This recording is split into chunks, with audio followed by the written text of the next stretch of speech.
লোহিত সাগরের বুকে টান টান উত্তেজনা, একের পর এক হামলায় কাঁপছে সাগর পাড়। আর সেই উত্তেজনার কেন্দ্রে রয়েছে বিশ্বের অন্যতম শক্তিশালী বিমানবাহী রণতরী ইউএসএস হ্যারি এস ট্রুম্যান। বিশ্বের সবচেয়ে শক্তিশালী সামরিক বাহিনী যুক্তরাষ্ট্র অপ্রতিরোধ এই রণতরী এখন পালিয়ে যাচ্ছে লোহিত সাগরের দিক থেকে, এমনটাই খবর শোনা যাচ্ছে। কিন্তু কেন? কে বাধ্য করলো আমেরিকাকে এমন পিছু হটতে? ইয়েমেন, সেই যুদ্ধবিধ্বস্ত দরিদ্র দেশ যাদের একটি বার্তা, আমাদের ওপর হামলা হলে পাল্টা জবাব আসবেই। এই প্রতিশোধের আগুনে পুড়ছে লোহিত সাগরের ঢেউ। সম্প্রতি এই হামলা থেকে বাঁচতে গিয়ে ইউএসএস ট্রুম্যান সমুদ্রে পড়ে যায় B-8 সুপার হর্নেট মার্কিন যুদ্ধ বিমান। আর এর মূল্য প্রায় $67 কোটি। শুধু বিমান নয়, সঙ্গে থাকা ট্রাকটিও সাগরে ডুবে যায়। এই ঘটনায় শুধু দুর্ঘটনা ছিল না, বরং কৌশলগত ব্যর্থতার উদাহরণ।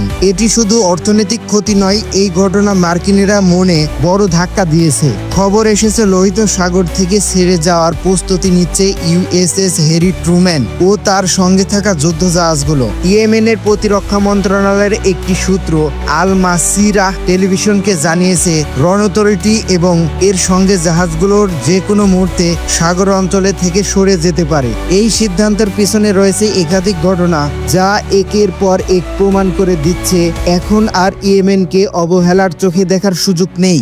হুতিদের ক্রমাগত ক্ষেপণাস্ত্র, ড্রোন ও নৌবাহিনীর সমন্বিত আক্রমণে এই অঞ্চল আর নিরাপত্তা নয় মার্কিন বাহিনীর জন্য।